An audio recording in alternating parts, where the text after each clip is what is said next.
Hello guys, how's it going? My name is Dalaran, and usually I play Combat Rook Boomkin with Tyria when it comes to 2v2 arenas, but as of recently, every time I try to queue, I only get healers that want to play the game with me. So I'm right now currently have been running multiple times Combat Rook healer comps, usually either Combat Rook Priest or Combat Rook Rescue Druid, which is fine. It lets me play the game as combat and really slow it down, figure out how my class is played, how my spec is played, and especially apply it in a long-term match, not something quick and easy with a boomkin, which I literally do enjoy doing. As soon as Tyria is back from UK, we're gonna get back into hammering those 2v2s arenas. But because I got to do some 2v2s with a healer, I decided to do a commentary over it, because the footage on its own is not too exciting, so I might as well talk over the reasons why I do certain things as a Combat Rook, and some of the things I've learned from playing such a slow-paced comp.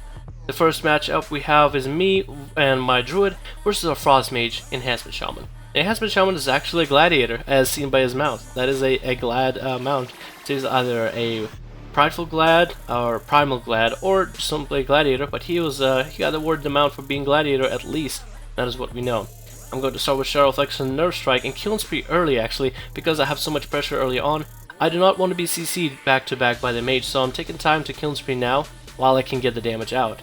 The Shaman is simply going to run away, and I'm going to be peeled completely. This is where they'll get recovery, but if you look, both of them got their trinkets off. I believe I blinded the mage at one point. It was too quick in the moment when I was coordinating it with my Druid. I believe he got a bash, and we got a blink, into a blind, into a trinket. I believe that's how it went, and the Shaman simply trinketed the offensive pressure that came from my Shadow Reflection. Here's where they got this lineup where the Shaman just does not want to get close to me at all. So I'm going to use Feint, and I'm just going to stay and keep him at bay. I don't want him getting near my Druid whatsoever. I don't want him to get any capability of lining anything up against me or my healer. So I'm just simply going to keep training the Shaman. As you can see, my damage simply is trucking him down. He cannot heal me, heal over my damage quick enough. I'm simply going to chase him. Here's again where I'm going to be peeled over and over as best as possible, but I am able to line up some sort of damage onto him. I'm going for a full stun, which you get polymorphed into. But you can see my Killing Spree is coming off a global cooldown. I'm building some sort of insight, so all I can do is chase, and again I get peeled. So I'm going to actually just touch anything that I can. As the mage is running by me, I decide I'm going to touch him to keep the insight going. Because as soon as I can get any form of pressure onto the Shaman, even if he is at full health, he is going to drop. He is going to go down, as my consistent pressure is just way too strong for him to handle. Combat Rogue's got a buff in sustain, and I got deep insight Killing Spree, going in for insane amounts of damage. But as you can see, the damage isn't crazy compared to any other insight, so I'm still testing Killing Spree. I don't think Killing Spree really deals as much damage in deep insight anymore as it does in shallow insight. But that's just probably gear scaling, which nothing I can do about it. But it happens with every season, happening in Mists of Pandaria. Next arena is a Feral Druid Warrior, Fury Warrior, and these guys can deal out insane amounts of damage if you're not quick enough or if you're not careful. I'm going for a Shadow Reflection here to get the double stun and Nerve Strike in order to reduce their damage. At the very beginning of the game, I'm simply going to allow my Druid to... He decides to sit in bear. He wants to take some damage. He wants to see if the Feral maybe will open on him. So then, if the Feral is going with bursty cooldowns, I can blind the Feral, Feral Trinkets, Shadow Reflection, stun, and then simply unload a Cannibal Bass. But the Feral simply is just not opening at the very beginning, so I simply wait.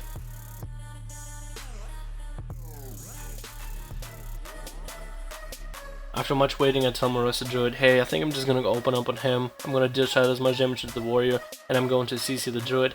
Me and the healer did overlap RCC. He didn't call out for his stun, but now the Feral doesn't have a trinket, so we are going to take advantage of it. I am going to land a cheap shot onto the Feral at one point to keep the Nerve Strike rolling, since he does have Incarnation rolling, and my Druid simply goes in tree form in order to counteract that.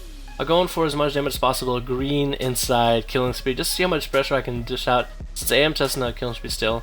But I really feel like this game is in the bag. Even if he does get a cloner here, I trinket it as soon as I can, just keep on hammering more pressure into the warrior. If I can line up a stun on him, it'll be an easy win.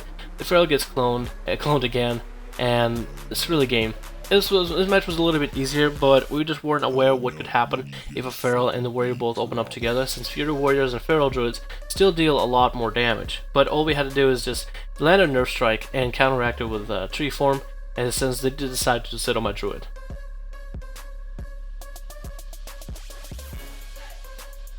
The next matchup is interesting. It really shows off how strong Combat Rook Sustain is currently without need of any kind of buffs or bursts of damage. But in this team, we're facing against a Fury Warrior Boomkin, which is kind of a flip side of the last comp that we faced. For me, for a strategy that I'm going with originally is sit on the Boomy, train him as best I can, and eventually train him to the ground. But the Warrior played this game really well. Both him and the Boomy played this really well. The Warrior is peeling me the whole time I'm on the Boomy.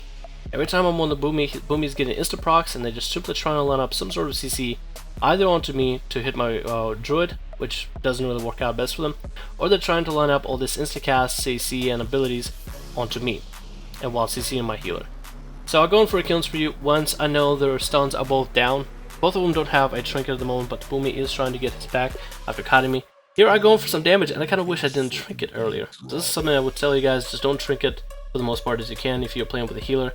Just save it for a rainy day, because there's much better solution and opportunity when you're able to line up some serious damage.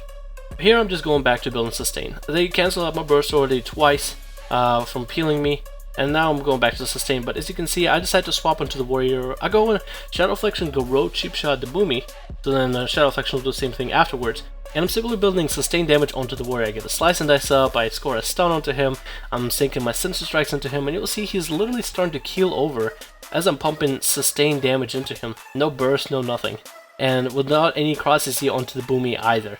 So I think this is just insane, showing off how good combat rooks are in sustain damage. The mastery procs that I'm getting, the auto attack damage, Sinister Strikes, how hard they're hitting. Like, it really is starting to stack up and really starting to show the buzz of a gun 6.2.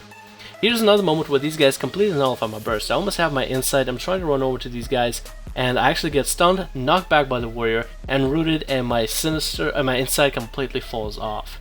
Now that is something I should have watched for, but it's not like I really need it when I realized just how much sustain damage I deal to either Boomy or the Warrior.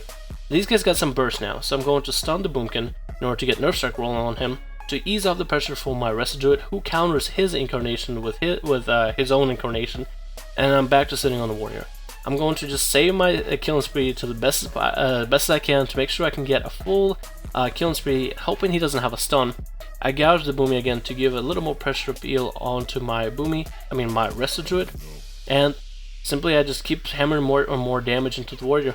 The sustain damage with killing spree as well is just simply trucking him down, nothing he can do about it, not even any kind of heals or peels from the Druid, and down goes Swifty, I guess. So some of the things I did learn from these arenas is Combat Rogue sustain damage is insanely good. Simply without Heaven Burst, I am dealing a ton of damage, and it's kind of unbelievable. So I'm very happy to see that. I'm also figuring out what's best, which level 100 talent is best. When should I go Nerf Strike? When should I go Wall? Combat Readiness. And I'm just also trying to figure out against which healer comps should I go Shadow Step, and against which should go Burst of Speed. So that is something I'll be able to discuss in future videos, guys, but hopefully you enjoyed this commentary. Combat Rogue is doing really well right now in PvP, in arenas, and battlegrounds, so I definitely will play it. It's definitely a little bit different of a playstyle from what I'm used to, but 6.2 doesn't look like a bad patch.